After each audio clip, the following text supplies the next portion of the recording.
नमस्कार दोस्तों, बहुत बहुत स्वागत है आप सभी का आपके अपने परिवार गवर्नमेंट एजुकेशन में। तो दोस्तों, इस वीडियो में हम मध्य प्रदेश पुलिस कांस्टेबल के लिए सामान्य विज्ञान से संबंधित प्रश्न देखने वाले हैं। यह हमारा पहला पार्ट रहेगा। इसमें मैंने आपको 50 क्वेश्चन जो है कराने हैं और 500 क्वेश्चनों की ये सीरीज रहेगी। आपका क्या कैसा रिस्पॉन्स रहता है, क्योंकि देखा जाए तो आपको जो है 10 नंबर का, मिनिमम 10 नंबर का जो है आपको साइंस पूछा जाएगा पुलिस के एग्जाम में, और 8 तारीख को एग्जाम होना है आपका। तो ज़्यादा दिन नहीं बचे हैं, ज़्यादा से ज़्यादा आप रिवाइज कीजिए थ्योरी का और क्वेश्चनों की प्रैक्टिस कीजिए या टेस्ट सीरीज लगाइए, ठीक है। तो रिवाइज करना है और क्वेश्चनों की प्रैक्टिस करना है, नया कुछ भी नहीं पढ़ना है, क्योंकि ज़्यादा दिन नहीं है आपके पास। और वो डिपेंड करता है कि आपका एग्जाम अब कब है, क्योंकि स्टार्टिंग में बात की जाए तो 8 जनवरी से है। तो उस हिसाब से मैं आपको यहाँ पर बताने वाला हूँ। ओके, तो चलिए हम स्टार्ट करते हैं। देखिए, पहले क्वेश्चन की तरफ बढ़ते हैं। क्वेश्चन को आपको अच्छे से पढ़ना है, उसके बाद जो है आपको सॉल्व करना है। नेक्स्ट देखिए, क्वेश्चन है यहाँ पर, बेकिंग सोडा का रासायनिक नाम पूछा गया है। Sodium carbonate, sodium bicarbonate, sodium acetate या सोडियम हाइड्रोक्साइड। तो इसका आंसर हो जाएगा हमारा, आसान सा प्रश्न है, B option, sodium bicarbonate. NaHCO3 जो रहता है, ये फॉर्मूला रहता है। फॉर्मूला भी आपको लिखा मिल सकता है या फिर आपको इसका केमिकल नाम या रासायनिक नाम लिखा मिल सकता है। तो दोनों ही चीज़ें आपको याद रखना है। इसे खाने का सोडा या बेकिंग सोडा कहा जाता है। अगला प्रश्न देखिए, धोने का सोडा का प्रचलित नाम हमसे पूछा गया है कि धोने का सोडा क्या होता है। कैल्शियम कार्बोनेट, सोडियम बाइकार्बोनेट, बात की जाए तो सोडियम कार्बोनेट, या बात की जाए सोडियम हाइड्रोक्साइड। तो धोने का सोडा जो है, इसका आंसर हो जाएगा हमारा सी ऑप्शन, सोडियम कार्बोनेट जो रहता है इसका केमिकल नेम रहता है या रासायनिक नाम रहता है। तो ये भी कई बार क्वेश्चन पूछा जाता है, सीधे सीधे आपसे याद रखना है। नेक्स्ट है यहाँ पर, कास्टिक सोडा का रासायनिक सूत्र पूछा गया है। ऑप्शन है यहाँ पर NaOH, NaCl, NaHCO3, Na2CO3। तो कास्टिक सोडा जो होता है वो होता है NaOH। इसका आंसर हो जाएगा हमारा ए ऑप्शन, याद रखना है, ठीक है। इसे सोडियम क्लोराइड बोलते हैं, जिसे हम नमक भी बोलते हैं, ठीक है। NaCl जो होता है नमक होता है, ये हमारा सोडियम बाइकार्बोनेट होगा। NaHCO3। ओके, तो इस सबको आपको याद रखना है। अगला प्रश्न देखिए, ब्लू बेबी सिंड्रोम किन लवणों के कारण होता है।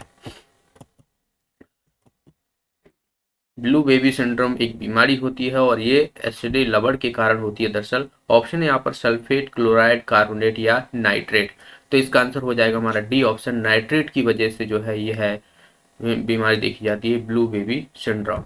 अगला प्रश्न है यहाँ पर, कौन से विटामिन की कमी के कारण आंखों की रोशनी कम होती है। विटामिन डिसीजेस, देखिए मैं आपको कुछ टॉपिक बता रहा हूँ बायोलॉजी में, यहाँ से आपसे जो है क्वेश्चन हमेशा पूछे ही जाते हैं। सबसे पहले तो आपको देखिए, जो डिसीजेस हो गई, ठीक है, जिसे हम क्या बोलते हैं, बीमारियां, तो इनको आपको अच्छे से पढ़ लेती हैं किस वजह से होती हैं। विटामिन के नाम हो गए, तो इन्हें आपको याद रखना है। विटामिन वगैरह हो गया, रेस्पिरेटरी सिस्टम हो गया, हमारे जो ग्लैंड हैं उनसे क्वेश्चन पूछ लिए जाते हैं, कौन सा gland, endocrine, exocrine, mixed gland, इन सब से, ठीक है। और ज़्यादातर आपको बायोलॉजी से ही क्वेश्चन देखने को मिलते हैं। फिजिक्स और केमिस्ट्री में बात करूं, जैसे कि फिजिक्स के आपको बहुत ही जो ज़्यादा टॉपिक नहीं होते हैं, इम्पोर्टेंट जो टॉपिक होता है एक लाइट होता है, ठीक है। लाइट से क्वेश्चन पूछा जाता है और आपको हीट से क्वेश्चन देखने को मिल जाएगा, ठीक है। यहाँ से क्वेश्चन प्रश्न वगैरह, सरफेस टेंशन, फॉर्मूले या फिर यूनिट आपको दे दी जाएंगी, यहाँ से क्वेश्चन पूछ लिया जाता है ज़्यादातर जो है। और जो फ्रिक्वेंसी वगैरह हो गई, तो यहाँ से क्वेश्चन देखने को मिलते हैं। साउंड याद रखना, साउंड से क्वेश्चन पूछ लिए जाते हैं। तो फिजिक्स में देखा जाए तो 5-6 टॉपिक ही ऐसे हैं जो इम्पोर्टेंट है और वहीं से आपसे क्वेश्चन देखने को मिलते हैं। न्यूटन्स के लॉ हो गए, 3 न्यूटन्स के लॉ है, वहाँ से क्वेश्चन, तो ये सब आपको याद रखना है। केमिस्ट्री में ज़्यादातर आपको जो नाम है वही पीछे जाते हैं, जैसे कि मैंने ये पिछले क्वेश्चन आपको कराए कि रासायनिक सूत्र वगैरह, केमिकल फॉर्मूला, इन सब से जो है आपसे क्वेश्चन देखने को मिलते हैं, ठीक है। एसिड हो गए, लवण, क्षार कौन से हैं, किस से पता करते हैं, ये सब चीज़ें देखने को मिलती है। ओके, तो इन सबको आपको रिवीजन करना है और ज़्यादा से ज़्यादा क्वेश्चनों की प्रैक्टिस करना है। देखिए, इसमें हमें क्या पूछा गया था कि आंखों की रोशनी कम होती है विटामिन B12 की, विटामिन डी से, विटामिन ए से या विटामिन सी से। तो सभी को पता होगा विटामिन ए की कमी से जो है वो आंखों की रोशनी होती है, या बात की जाए रतौंधी रोग हो जाता है, रतौंधी, ठीक है, ये भी याद रखना है, विटामिन ए। तो रेटिनॉल कहते हैं इसे, रेटिनॉल। ठीक है, रासायनिक केमिकल नेम पूछा जाए तो रेटिनॉल याद रखना है। विटामिन डी आपको हड्डियों को कमजोर करता है विटामिन डी की कमी से। ठीक है, तो ये भी याद रखना है आपको। विटामिन सी हो गया, तो इससे एस्कर्बी नामक रोग होता है विटामिन सी को, तो एस्कॉर्बी एसिड बोलते हैं इसे। विटामिन बी 12 कोबाल्ट, इसमें जो है जो हमारा रक्का थक्का न जमने में मदद करता है, उससे ब्लड से रिलेटेड जो है ये चीज़ें देखने को मिलती हैं। अगला प्रश्न देखिए, यहाँ पर कौन सा विटामिन हड्डियों को मजबूती के लिए आवश्यक है? Vitamin A, vitamin C, vitamin D या विटामिन 12? तो मैंने अभी आपको बताया विटामिन डी। विटामिन डी जो है यह बात की जाए तो हड्डियों को मजबूत करने में मदद करता है। हड्डी हमारी जो होती है वो किससे? कैल्शियम फॉस्फेट्स की बनी होती है। ठीक है, याद रखना है विटामिन डी। देखिए रथ एक टॉफी, ये आप विटामिन के देखिए, ए विटामिन का हो जाएगा रेटिनॉल। तो ये शायद आपको ट्रिक भी पता होगी कि केमिकल नेम आपको कैसे करना है। विटामिन बी की बात की जाए तो थायमिन, विटामिन बी को थायमिन कहते हैं। विटामिन सी को कहते हैं एस्कॉर्बिक, एस्कॉर्बिक एसिड। ठीक है, कैल्सीफेरॉल, फेरॉल जो कहते हैं वो विटामिन डी को कहते हैं। टोकोफेरॉल जो कहते हैं वो विटामिन ई को कहते हैं। और फिलिक्विन जो कहते हैं विटामिन किसको कहते हैं? के को कहते हैं, फिलिक्विनोन करके। ठीक है, तो इन सभी को आपको केमिकल नेम याद रखना है।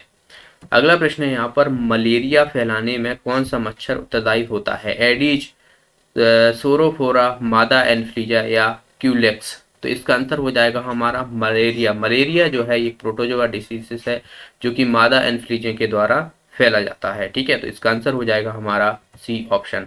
अगला प्रश्न है, मानव मस्तिष्क की बाहरी झिल्ली क्या कहलाती है? जो हमारी मानव मस्तिष्क होती है उसकी बाहरी झिल्ली आपसे पूछी गई है। ड्यूरामीटर, सेरिबेलम, सेरिब्रम या एपिडर्म? तो इसका आंसर हो जाएगा हमारा ड्यूरामीटर। ड्यूरामीटर जो रहती है ये बाहरी झिल्ली होती है हमारे मस्तिष्क की। ठीक है, याद रखना है। अगला प्रश्न है, मानव शरीर के सबसे महत्वपूर्ण गैस कौन सी है मानव शरीर के लिए? ठीक है, मानव शरीर में ऑक्सीजन, नाइट्रोजन, हाइड्रोजन या बात की जाए कार्बन डाइऑक्साइड? तो जाहिर सी बात है ऑक्सीजन इसका आंसर हो जाएगा। यह हमारे लिए बहुत ही इंपॉर्टेंट है। सबसे ज़्यादा जो मनुष्य में शरीर जो पाई जाती है वो ऑक्सीजन पाई जाती है, ये याद रखना है। अगर हम वातावरण की बात करें तो वातावरण में जो है यह है 21% पाई जाती है। नाइट्रोजन जो है 78% पाई जाती है। तो ये भी आपको याद रखना है वातावरण में कौन कौन सी गैसेस कितनी कितनी पाई जाती हैं। ओके, चलिए अगला प्रश्न देखते हैं। यहाँ पर अगला जो प्रश्न है यहाँ पर, सल्फ्यूरिक एसिड का रासायनिक फॉर्मूला पूछा गया है कि क्या होता है? HCl, HNO3, H2SO4 या H2O? तो सल्फ्यूरिक एसिड की बात की जाए तो इसे हम बैटरियों में यूज करते हैं, बैटरी में भरने में यूज करते हैं और इसका फॉर्मूला होता है H2SO4। याद रखना है सल्फ्यूरिक एसिड जो है इसे कहा जाता है। अगला प्रश्न है, बर्नौली प्रमेय आधारित है। बर्नौली की प्रमेय जो है किस पर आधारित है? ऊर्जा संरक्षण पर, संवेग संरक्षण पर, आवेश संरक्षण पर या इनमें से कोई नहीं? तो इसका आंसर हो जाएगा हमारा ऊर्जा संरक्षण पर। भाई बर्नौली की प्रमेय जो है ये ऊर्जा संरक्षण पर आधारित होती है। अगला प्रश्न यहाँ पर, रस्ट जिसे हम बोलते हैं जंग, जंग लगना जो है इसका रासायनिक संगठन पूछा गया है। अगर जंग लग जाती है तो इसका रासायनिक फॉर्मूला क्या हो जाता है? FeO, Fe2O3, Fe2O3.X H2O या यहाँ पर E2? तो यहाँ पर F होना चाहिए था, दोनों एक जैसी फॉर्मूला हो जाएंगे तो यहाँ पर F हटा दिया गया है।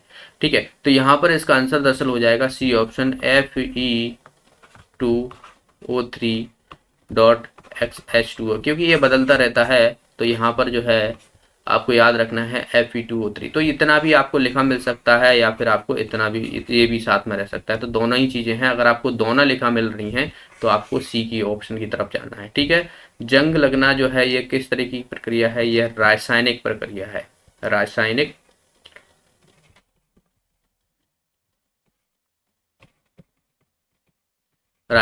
परिवर्तन है। ठीक है, रासायनिक परिवर्तन है। रासायनिक परिवर्तन, भौतिक परिवर्तन आपको याद रखना है। रासायनिक परिवर्तन वो परिवर्तन होते हैं जिन्हें हम वापस उसी अवस्था में नहीं लाए जा सकते। जैसे कि केला कोई सड़ गया है तो आप उसे वापस ठीक नहीं कर सकते। और भौतिक परिवर्तन वो परिवर्तन होते हैं जिन्हें हम वापस उसी अवस्था में लाया जा सकता है। जैसे कि बर्फ है, बर्फ को हम पानी बना सकते हैं और पानी से बर्फ भी बना सकते हैं। तो ये होते हैं भौतिक परिवर्तन और रासायनिक परिवर्तन। ये एग्जाम्पल आपको दे दिए जाते हैं और आपसे पूछ लिया जाता है कि इनमें से कौन सा रासायनिक परिवर्तन है और कौन सा भौतिक परिवर्तन है। तो आई होप आपको ये सही समझ में आए। जैसे दही का जमना एक रासायनिक परिवर्तन हो गया, दूध का फटना रासायनिक परिवर्तन हो गया। इन सबको आपको याद रखना है। जंग लगने पर जो लोहा है उसका वजन बढ़ जाता है। ठीक है, ये भी कई बार क्वेश्चन पूछा गया है कि लोहे में जंग लगने पर उसका वजन घटेगा, बढ़ेगा, बराबर रहेगा। तो आपको याद रखना है बढ़ता है। ठीक है, बढ़ जाता है वजन। तो कभी भी आपने देखा होगा जो कबाड़ी होते हैं वो लेने आते हैं तो जंग लगी हुई चीज नहीं लेते हैं क्योंकि वजन ज्यादा बढ़ जाता है। अगला प्रश्न है यहाँ पर, लोहे में जंग लगने से बना पदार्थ होता है ferric oxide, calcium chloride, sodium chloride, ferric और फेरस ऑक्साइड। ठीक है, तो इसका आंसर हो जाएगा हमारा डी ऑप्शन, फेरिक ऑक्साइड और फेरस ऑक्साइड। ये दोनों ही पदार्थ जो है वो लोहे में जंग लगने से बना होता है। तो याद रखना है फेरिक ऑक्साइड और फेरस ऑक्साइड। अगला प्रश्न है यहाँ पर, निम्नलिखित में से किसकी ऊष्मा धारिता अधिक होती है? बेंजीन, जल, स्वर्ण का टुकड़ा या लोहे का टुकड़ा? तो सबसे ज्यादा जो होती है ऊष्मा धारिता धारण करने की जो क्षमता होती है वो जल में होती है। याद रखना है। विशिष्ट गुप्त ऊष्मा भी आपसे पूछा जाए तो जल की ही सबसे ज्यादा होती है। तो दोनों ही चीजें आप याद रखना है। यहाँ पर इसका आंसर क्या हो जाएगा हमारा? बी ऑप्शन जो है इसका आंसर हो जाएगा। अगला प्रश्न देखिए, निम्नलिखित में से किसमें सर्वोच्च विशिष्ट ऊष्मा का मान है? तो अभी ये जस्ट आपको बताया था। विशिष्ट ऊष्मा भी आपसे पूछा जाए तो जल ही आपको आंसर लगाना है। इसका आंसर हो जाएगा हमारा सी ऑप्शन। अगला प्रश्न है, जल में तैरना न्यूटन की गति के किस नियम के कारण संभव है? जल में कोई तैरता है या नदी में कोई तैरता है तो वो किस नियम पर न्यूटन की बात की गई है? प्रथम नियम, द्वितीय नियम, तृतीय नियम या ये सभी? तो इसका आंसर हो जाएगा हमारा सी ऑप्शन। सी ऑप्शन में क्या कहता है, जब भी हम कोई क्रिया करते हैं तो उतनी ही प्रतिक्रिया हमें वापस मिलती है। तो आप क्या है, जब पानी में इस तरीके से तैरते हो तो पानी भी उतनी ही वजन से आपको बाहर की तरफ फेंकता है जिसकी वजह से जो है आप तैर पाते हो। तो ये तृतीय नियम। जैसे कि रॉकेट है तो रॉकेट में जब ऊपर जाती है तो उस पर नीचे से भी उतना ही जो है बल लगता है क्योंकि उसमें से जो लावा हाइड्रोजन जो विलयन भरे रहते हैं उसके माध्यम से वो ऊपर की तरफ जाता है। तो रॉकेट भी तृतीय नियम पर आधारित होता है। ये भी याद रखना है। रॉकेट से भी क्वेश्चन पूछा गया है कि न्यूटन की गति के कौन से नियम पर आधारित होता है? तो तृतीय नियम पर। ठीक है, प्रथम जो रहता है वो बात की जो जैसी अवस्था में वो उसी में, जैसे कि मैंने ये पेन है अगर मैंने ऐसे रखी तो ये इसी अवस्था में रहेगी जब तक कोई बाहर से कोई इसमें फोर्स नहीं लगाता है या कोई उठाता नहीं है। तो ये प्रथम नियम होता है जिसे हम जड़त्व का नियम कहते हैं। जड़त्व का नियम कहते हैं। ठीक है, द्वितीय नियम होता है ये फोर्स पर रहता है, F equal to m. Force जो रहता है वो मास इंटू एक्सेलरेशन का जो है वो पार्ट रहता है। अगला प्रश्न देखिए यहाँ पर, अगला है यहाँ पर, लोहे की सुई पानी की सतह पर तैरती है, यह परिघटना का कारण है? श्यानता, गुरुत्वीय त्वरण या पृष्ठ तनाव या इनमें से कोई नहीं? तो जो हमारी जो सुई होती है पतली होती है तो कभी भी आप देखोगे थोड़ा सा अगर आप पानी भर लो पानी बाल्टी में, उस पर ऐसे आराम से, बिल्कुल आराम से रखोगे ना तो वो पानी में तैरने लगती है। तो ये जो होता है वो पानी के पृष्ठ तनाव की वजह से होता है। ठीक है, इसका आंसर क्या हो जाएगा हमारा? सी ऑप्शन जो है इसका आंसर हो जाएगा। अगला प्रश्न है यहाँ पर, हीमोग्लोबिन में उपस्थित होता है लोहा, कॉपर, निकेल या कोबाल्ट? तो हीमोग्लोबिन की बात की जाए तो आपको पता है ये हमारे ब्लड में जो है ऑक्सीजन सप्लाई का काम करता है। ठीक है, ऑक्सीजन सप्लाई होती है वो हीमोग्लोबिन के माध्यम से होती है हमारे ब्लड में, और इसमें जो रहता है वो रहता है लोहा, आयरन। इसका आंसर हो जाएगा हमारा ए ऑप्शन। ओके, अगला प्रश्न देखिए यहाँ पर, चूने में पानी मिलाने पर कौन सी गैस निकलती है? कौन सी गैस निकलती है? ऑक्सीजन, कार्बन डाइऑक्साइड, हाइड्रोजन या हीलियम? तो जब भी आप चूने में, चूना होता है कैल्शियम ऑक्साइड और इसमें आप H2O मिलाते हो तो हमें CO2 यह बाहर निकलती है, यानी कार्बन डाइऑक्साइड जो है इससे बाहर गैस निकलती है। तो इसका आंसर क्या हो जाएगा हमारा? बी ऑप्शन जो है इसका आंसर हो जाएगा। याद रखना है चूना ये होता है बिना बुझा हुआ चूना। बुझा हुआ चूना होता है CaOH का होल ट्वाइस। ठीक है, तो ये आपसे फॉर्मूला भी याद रखना है, कैल्शियम हाइड्रोक्साइड, ठीक है। तो ये होता है बुझा हुआ चूना, और सीधा आपसे पूछा जाए तो CaO होता है चूने का फॉर्मूला। अगला प्रश्न है यहाँ पर, एनीमिया रोग होने पर शरीर में किस चीज की कमी हो जाती है? रक्त में हीमोग्लोबिन की, विटामिन की, जल की, या खनिज लवण की? तो इसका आंसर हो जाएगा हमारा ए ऑप्शन, रक्त में हीमोग्लोबिन की, या कहा जाए आयरन की कमी हमें देखने को मिलती है, क्योंकि हीमोग्लोबिन में आयरन ही मौजूद होता है। तो या फिर आपको हीमोग्लोबिन देखने को मिलेगा या फिर आयरन देखने को मिलेगा। तो दोनों ही चीजें याद रखना है, रक्त में हीमोग्लोबिन की कमी से या फिर आयरन की कमी से जो है हमें एनीमिया रोग हो जाता है। अगला प्रश्न है यहाँ पर, प्रत्यावर्ती धारा को डिस्क धारा में बदलने के लिए कौन सा उपकरण होता है? फिल्टर, रेक्टिफायर, मोटर, या ट्रांसफॉर्मर? तो इसका आंसर हो जाएगा हमारा बी ऑप्शन, रेक्टिफायर। रेक्टिफायर जो रहता है वो प्रत्यावर्ती धारा को डिस्क धारा में परिवर्तित कर देता है। अगला प्रश्न देखिए यहाँ पर, निम्नलिखित में से कौन सा पदार्थ रक्त द्वारा ट्रांसपोर्ट किया जाता है? रक्त द्वारा ट्रांसपोर्ट किया जाता है। ऑप्शन है यहाँ पर, फेफड़ों और शरीर के बाकी हिस्सों के बीच ऑक्सीजन और carbon dioxide gas. Option B है यहाँ पर यकृत, या जिसे हम बोलते हैं लीवर, ठीक है, लीवर बोलते हैं। लीवर द्वारा डिटॉक्सिफाई या हटाने जाने वाली अपशिष्ट उत्पादक, या बात की जाए पाचन क्रिया में पोषक तत्व, पाचन क्रिया से पोषक तत्व, या उपरोक्त सभी। तो इसका आंसर हो जाएगा हमारा डी ऑप्शन। तो ये तीनों ही जो है सही है, यह रक्त द्वारा ट्रांसपोर्ट किए जाते हैं। रक्त हमारे टेम्परेचर को भी मैनेज करता है, ठीक है, याद रखना है, टेम्परेचर को भी मैनेज करता है रक्त, तो इसे भी आपको याद रखना है। ऑक्सीजन सप्लाई करता है, ये सभी चीजें जो है आपको देखने को मिलती हैं। अगला प्रश्न है यहाँ पर, किस प्रकार का प्लेग बीमारी का सबसे गंभीर रूप है? यह एक व्यक्ति से दूसरे व्यक्ति में फैल सकता है। ऑप्शन है यहाँ पर ब्यूबोनिक प्लेग, सेप्टिकेमिक प्लेग, या बात कीजिए न्यूमोनिक प्लेग, या इनमें से कोई नहीं। तो इनमें से सबसे बीमारी जो गंभीर रहती है वो रहती है न्यूमोनिक प्लेग। याद रखना है, यह एक व्यक्ति से दूसरे व्यक्ति में भी फैलती होती है। तो न्यूमोनिक प्लेग जो है यह आंसर हो जाएगा। यह तीन तरह की होती है, ब्यूमोनिक प्लेग, सेप्टिकेमिक प्लेग, केमिक प्लेग, या न्यूमोनिक प्लेग। तो जिनमें खतरनाक रहती है वो रहती है न्यूमोनिक प्लेग। अगला प्रश्न यहाँ पर, प्लेटलेट्स को और किस नाम से जाना जाता है? जो हमारे ब्लड में जो रहती हैं, आपको पता है आरबीसी रहती हैं, WBC रहती हैं, और प्लेटलेट्स रहती हैं। तो ये हमें किस नाम से देखने को मिलती हैं? प्लेटलेट्स। ऑप्शन है यहाँ पर ग्रेनुलोसाइट्स, मोनोसाइट, थ्रोम्बोसाइट, या ग्लोब्यूलिन। तो इसका आंसर हो जाएगा हमारा सी ऑप्शन, थ्रोम्बोसाइट। थ्रोम्बोसाइट जो को हम प्लेटलेट के नाम से ही जाना जाता है। तो या तो आपको थ्रोम्बोसाइट लिखा मिल जाएगा या प्लेटलेट्स, तो दोनों ही एक ही चीज हैं। अगला प्रश्न यहाँ पर, व्हाइट ब्लड सेल को कितने भागों में विभाजित किया गया है? 2, 3, 4, या 5? व्हाइट ब्लड सेल को जो है 2 भागों में विभाजित किया गया है। इसका आंसर हो जाएगा हमारा फर्स्ट ऑप्शन 2 में। ओके, व्हाइट ब्लड सेल का काम क्या है? हमारी बीमारियां जो है, बीमारियों से लड़ने के लिए जो है मदद करता है, ठीक है, याद रखना है। इसकी जो इसमें आपको देखिए, इनकी दैनिक जो है लाइव जीवन काल याद रखना है। इसमें 1 से 2 दिन ही रहता है। वहीं हम बात करें जो आरबीसी रहती है उसका रहता है 100 से 120 के 20 दिन, ठीक है।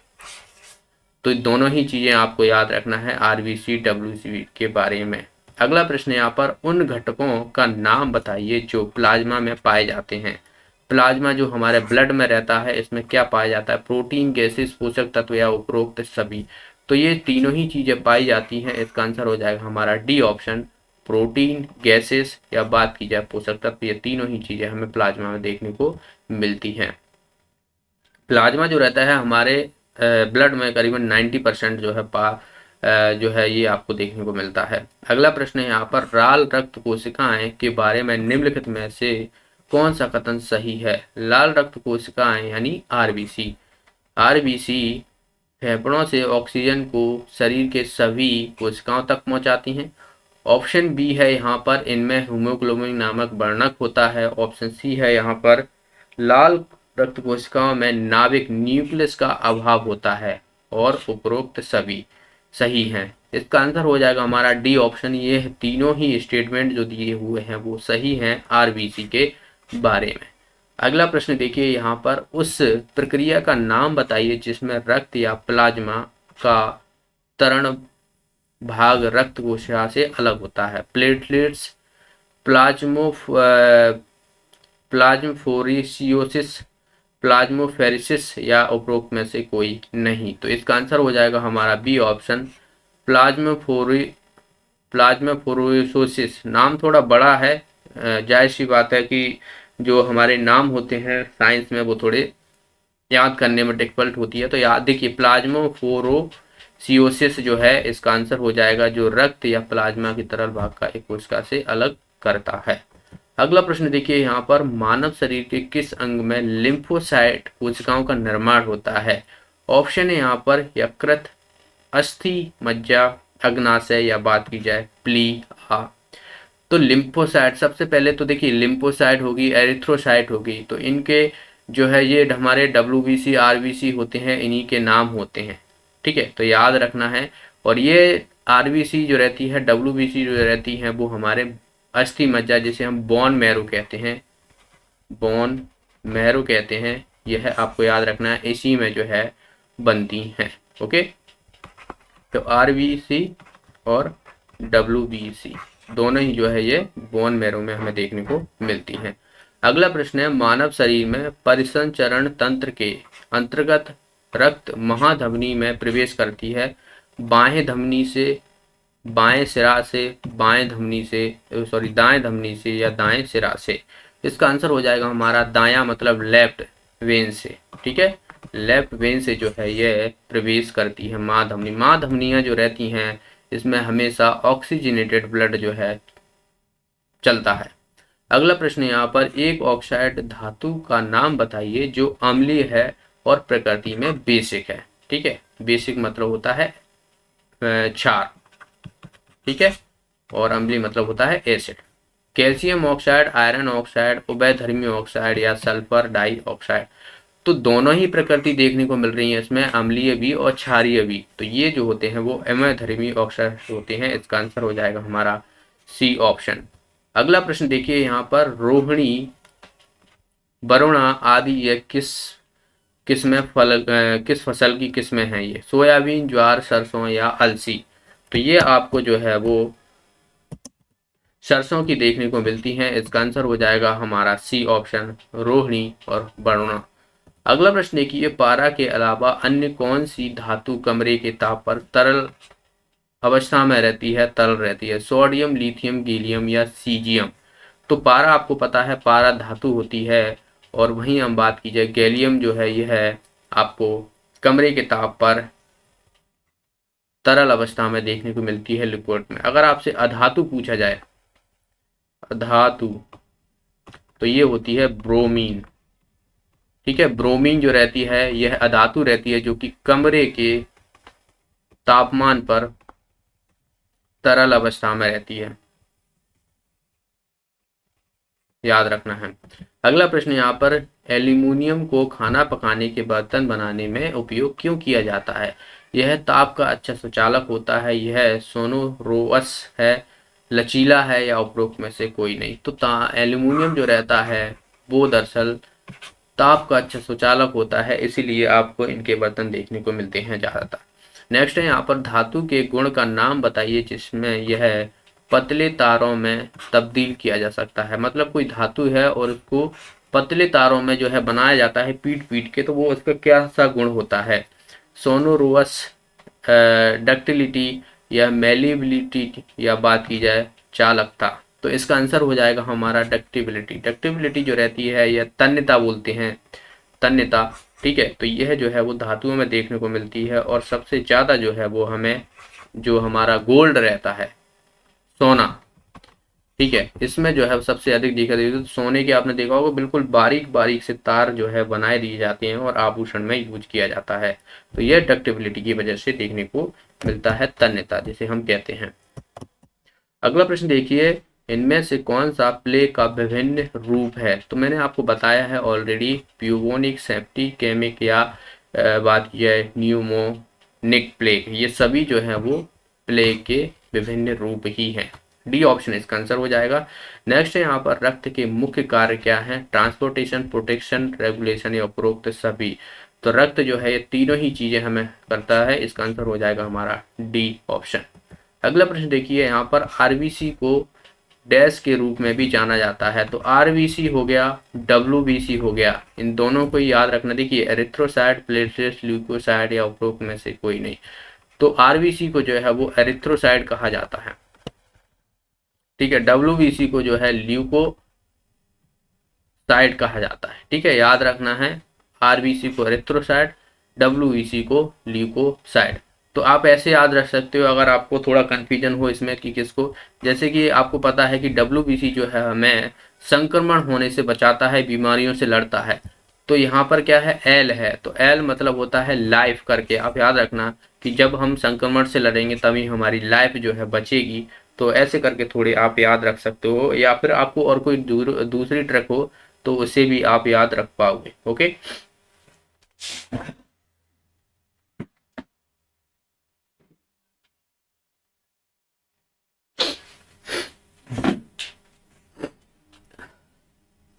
अगले प्रश्न की तरफ बढ़ते हैं। अगला प्रश्न है कि रक्त का सबसे बड़ा हिस्सा कौन सा होता है, आरबीसी, डब्ल्यूबीसी, प्लाज्मा या प्लेटलेट्स। तो मैंने आपको बताया था कि प्लाज्मा जो रहता है वो सबसे ज़्यादा हमें देखने को मिलता है, करीबन 90% जो रहता है प्लाज्मा रहता है रक्त में। रक्त में 5 से 6 लीटर जो है हमारे ह्यूमन में पाया जाता है। याद रखना है ये किस तरीके का है, कनेक्टिव टिश्यू है, कनेक्टिव टिश्यू है, याद रखना है। अगला प्रश्न है यहाँ पर, कौन सा गैस नोबल गैस नहीं है, हीलियम, हाइड्रोजन, हीलियम, ऑक्सीजन या कार्बन डाइऑक्साइड। ठीक है, नोबल गैस है दरअसल, कहलाती है। तो इसका आंसर हो जाएगा हमारा बी ऑप्शन, हीलियम। हीलियम जो रहती है ये नोबल गैस है। Helium, neon, argon, krypton, xenon, radon, ये सभी जो हैं आपको नोबल गैस कहलाती हैं, इनको आपको याद रखना है। रेडॉन जो रहती है ये वातावरण में पाई नहीं जाती है, बाकी आपको ये सभी जो नोबल गैसेस हैं वो आपको वातावरण में देखने को मिलती हैं, रेडॉन को छोड़कर। ठीक है, रेडॉन को छोड़कर, शायद RX जो है इसका फॉर्मूला होता है, आप एक बार कंफर्म कर लेना इसका। रेडॉन आप याद रखना पर रेडॉन। ओके, इसका आंसर क्या हो जाएगा हमारा, बी ऑप्शन जो है इसका आंसर हो जाएगा। अगला प्रश्न देखिए, किसी वस्तु में उसकी स्थिति के कारण संचित ऊर्जा कहलाती है, गतिज ऊर्जा, स्थितिज ऊर्जा, यांत्रिक ऊर्जा और विद्युत ऊर्जा। तो ये संचित है, मतलब संचित मतलब वो, इसका आंसर हो जाएगा स्थितिज ऊर्जा। ठीक है, संचित ऊर्जा कहलाती है वो, स्थितिज ऊर्जा ही कहलाती है। जैसे ने आपने देखा होगा कि पहले जो खिलौने आते थे उसमें चाबी भर दिया करते थे, तो वो क्या हो जाती थी उसमें जो एनर्जी जो है वो स्टोर हो जाती थी, जैसे ही चाबी निकालते थे तो वो चलने लगता था। जैसे आपको जो डैम बने हुए हैं, बांध बने हुए हैं, वो किस पर है, स्थितिज ऊर्जा पर ही जो है वहां पर कार्य करती है, क्योंकि वहां पर पानी को स्टोर करके रखा हुआ है, वो हमें जो है स्थितिज ऊर्जा में बदलता है। ओके, अगला प्रश्न देखिए, यहाँ पर रीढ़ की हड्डी मस्तिष्क के किस हिस्से से निकलती है। ऑप्शन है यहाँ पर सेरेबेलम, मेडुला, पोन्स या सेरेब्रम। तो इसका आंसर हो जाएगा हमारा मेडुला। मेडुला जो रहता है हमारा रीढ़ की हड्डी से मस्तिष्क से जुड़ा होता है, याद रखना है। सेरेबेलम क्या काम करता है, सेरेबेलम हमारे शरीर का जो है बैलेंस बनाने में मदद करता है, याद रखना है आपको। अगले प्रश्न की तरफ बढ़ते हैं, पोन्स, सेरेबेलम, मेडुला ये किस मस्तिष्क का हिस्सा होते हैं। क्योंकि मस्तिष्क में आपको पता हो तो 3 भाग होते हैं, अग्र मस्तिष्क, पश्च मस्तिष्क और मध्य मस्तिष्क। तो ये कौन से भाग होते हैं, पोन्स, सेरेबेलम, मेडुला। ऑप्शन है यहाँ पर अग्र मस्तिष्क, मध्य मस्तिष्क, पूर्ववर्ती मस्तिष्क, या जिसे हम हिंड ब्रेन भी बोलते हैं। तो यह दरअसल जो है वो हमारा हिंड ब्रेन यानी पीछे का जो पोर्शन रहता है उसी का रहता है। ओके, अगला प्रश्न देखिए, यहाँ पर कौन सा हार्मोन पत्तियों में बनता है और फूल के खिलने में मदद करता है। ऑप्शन है यहाँ पर ट्रोकोमेटिक, ऑप्शन फ्लोरेगेंस, या इनमें से कोई नहीं। तो देखिए हार्मोन जो है फूलों बनाने में मदद करता है, ये करता है फ्लोरोगेंस। तो फ्लोरो से आप याद रखना फ्लोवर, ठीक है, फ्लोरो से आप फ्लोरा फूल याद रखना है, आपको आसानी होगी। फ्लोरोगेंस जो रहते हैं यही जो रहते हैं हार्मोन्स जो फूल खिलने में मदद करते हैं। अगले प्रश्न की तरफ बढ़ते हैं। देखिए अगला प्रश्न है यहाँ पर, सोडा की बोतल किससे बनी होती है। ऑप्शन है यहाँ पर पॉलीथिलीन टेरा, पॉलीथिन टेरेथैलेट, पॉलीएस्टर, पॉलीस्टीरीन या पॉलीस्टीरीन ब्यूटाइन। तो इसका आंसर हो जाएगा हमारा ए ऑप्शन, पॉलीथीन टेरे टेरेफथलेट, नाम थोड़े अजीब से रहते हैं, टेरेफोटोलेट, ठीक है। तो इसका आंसर हो जाएगा हमारा ए ऑप्शन। इसी से जो है सोडा की बोतल जो है वो बनी रहती है। सोडा में क्या होता है, CO2, कार्बन डाइऑक्साइड रहती है, याद रखना है। नेक्स्ट है यहाँ पर प्रोजेक्ट में किस लेंस का इस्तेमाल किया जाता है। जो प्रोजेक्टर होते हैं, जो आपने देखा होगा कॉलेज में लगे रहते हैं या स्कूल में लगे रहते हैं, और दीवार पर जो है वो प्रेजेंटेशन चलाई रहती है, उसमें कौन सा लेंस यूज होता है, उत्तल लेंस, अवतल लेंस, दो ध्रुवीय लेंस, या ए और बी दोनों आते हैं। इसका आंसर हो जाएगा हमारा ए ऑप्शन, उत्तल लेंस। उत्तल लेंस की जो बात की जाए तो इसकी जो क्षमता या बात की जाए, जो क्षमता जो रहती है इसकी किस में रहती है, पॉजिटिव में रहती है, ठीक है, पॉजिटिव में रहती है। अवतल की जो रहती है वो नेगेटिव में रहती है, ठीक है। जैसे क्षमता किस पे नाचते हैं, डायोप्टर से नाचते हैं, डायोप्टर से नापा जाता है लेंस की क्षमता को। अगला प्रश्न यहाँ पर, दांतों का दर्पण जो है, डॉक्टर जो रहते हैं वो दांत देखने के लिए कौन से दर्पण का यूज करते हैं, क्वेश्चन का ये मोटिव है। उत्तल दर्पण, अवतल दर्पण, प्लेन दर्पण, या ए और बी और सी दोनों। तो इसका आंसर हो जाएगा हमारा, यहाँ पर देखिए प्लेन भी दर्पण दिया हुआ है, तो आपको वैसे तो देखा जाए तो यहाँ पर आंसर जो है बी होना चाहिए, अवतल दर्पण। अवतल दर्पण जो रहते हैं ये दांतों के दर्पण को जो है वो देखने में मदद करते हैं। डॉक्टर जो रखते हैं वो अवतल ही दर्पण रखते हैं। ओके, इसका आंसर हो जाएगा हमारा बी ऑप्शन। अगला प्रश्न देखिए यहाँ पर नेक्स्ट है, अवतल लेंस की पावर क्या होती है, पॉजिटिव, नेगेटिव, उपरोक्त दोनों, या इनमें से कोई नहीं। तो मैंने अभी आपको बताया था कि अवतल लेंस की जो रहती है वो नेगेटिव रहती है, और उत्तल जिसे हम कॉन्वेक्स बोलते हैं उसकी रहती है पॉजिटिव। अगला प्रश्न देखिए, सागर नीला क्यों दिखाई देता है। जो आपने देखा होगा सागर क्यों नीला दिखाई देता है, ऑप्शन है क्योंकि सूर्य की रोशनी जब पड़ती है तो प्रतिबिंबित होती है, ऑप्शन बी है यहाँ पर क्योंकि सूर्य की रोशनी जब पड़ती है तो अपरिवर्तित होती है, ऑप्शन सी है क्योंकि सूर्य की रोशनी सूर्य का प्रकाश जब गिरता है तो अवशोषित हो जाता है, और डी ऑप्शन है सूर्य का प्रकाश उस पर गिरने से बिखर जाता है। तो इसका आंसर हो जाएगा हमारा सी ऑप्शन। दरअसल जो है यह सूर्य से जो प्रकाश आते हैं बेवकूफ क्रम में, उसमें जल में जो है अवशोषित हो जाता है, जिसकी वजह से जो है हमें समुद्र नीला दिखाई देता है, क्योंकि बैगनी जो रंग रहता है वो सबसे ज्यादा जो है वो वहां पर अब देखने को मिलता है। अगला प्रश्न है, किस घटना के कारण पानी में डूबी हुई छड़ जो है हमें उठी हुई दिखाई देती है या ऊपर को उठी हुई दिखाई देती है। जैसे कि आपने देखा होगा कि जो पानी भरा हुआ है यहाँ से, तो जैसे आप इधर जाओगे थोड़ी सी उठी दिखाई देती है, क्यों दिखाई देती है ये पूछा गया है। परावर्तन, प्रकीर्णन, अपवर्तन, या बात की जाए विक्षेपण, तो ये हमें अपवर्तन के माध्यम से देखने को मिलती है। इसका आंसर हो जाएगा हमारा सी ऑप्शन। अगला, ओके, तो ये हमारे 50 क्वेश्चन थे आज के इस वीडियो में। आई होप आपको सारे क्वेश्चन ऑलमोस्ट सभी सही निकले होंगे, ज़्यादा डिफिकल्ट क्वेश्चन नहीं थे। आपको क्वेश्चन जो है वो साइंस में बार बार रिवाइज करना है, जो थ्योरी पड़ी हुई है आपने, और क्वेश्चन को प्रैक्टिस करना है, तभी आपकी जो है पकड़ बन पाएगी। ओके, आप लोग टेस्ट सीरीज खरीदना चाहते हो तो परीक्षा आप डाउनलोड कर सकते हो। यहाँ पर आपको 50% का डिस्काउंट मिलेगा, लिंक आपको डिस्क्रिप्शन में मिल जाएगी। तो वहाँ से आप जिस एग्जाम की प्रिपरेशन कर रहे हो तो वो आपको यहाँ पर चूज कर लेना है, और उसके बाद जो है आपको याद रखना है GOB50 यह कोड है। जब आप इसको अप्लाई करोगे तभी जो है आपको यहाँ पर 50% का डिस्काउंट देखने को मिलेगा। ओके, तो आप लोग खरीद सकते हो। जैसे एग्जाम की यहाँ पर देखिए, जैसे ग्रुप 2 सब ग्रुप 4 की है ये, तो इसमें आपको देखिए एक टेस्ट जो रहेगा वो फ्री रहेगा, ठीक है, फ्री टेस्ट रहेगा। आप इसे अब देख सकते हो आपका स्कोर क्या कैसा है जिस एग्जाम की आप देना चाहते हो। जैसे यहाँ पर आप लगाओगे GOB50 का कोड, तो आपको सीधा सीधा 50% का डिस्काउंट मिलेगा। आप किसी अन्य पे भी लगाओगे तब भी आपको 50% का ही डिस्काउंट देखने को मिलेगा। ओके, तो आज के इस वीडियो कैसा लगा कमेंट बॉक्स में जरूर बताना। वीडियो में कोई भी डाउट है तो आप मुझसे कमेंट बॉक्स में पूछ सकते हो। वीडियो अच्छा लगा वीडियो को लाइक कीजिए, ज़्यादा से ज़्यादा लोगों को शेयर कीजिए, और जो भी साथी नए हैं चैनल को सब्सक्राइब कर लेना। आपका रिस्पांस मिलना बहुत ज़रूरी है, आपके रिस्पांस से ही हमें मोटिवेशन मिलता है। तो आप अपना रिस्पांस और ज़्यादा से ज़्यादा लोगों में वीडियो को शेयर जरूर करना। मिलते हैं, तब तक के लिए बहुत बहुत धन्यवाद।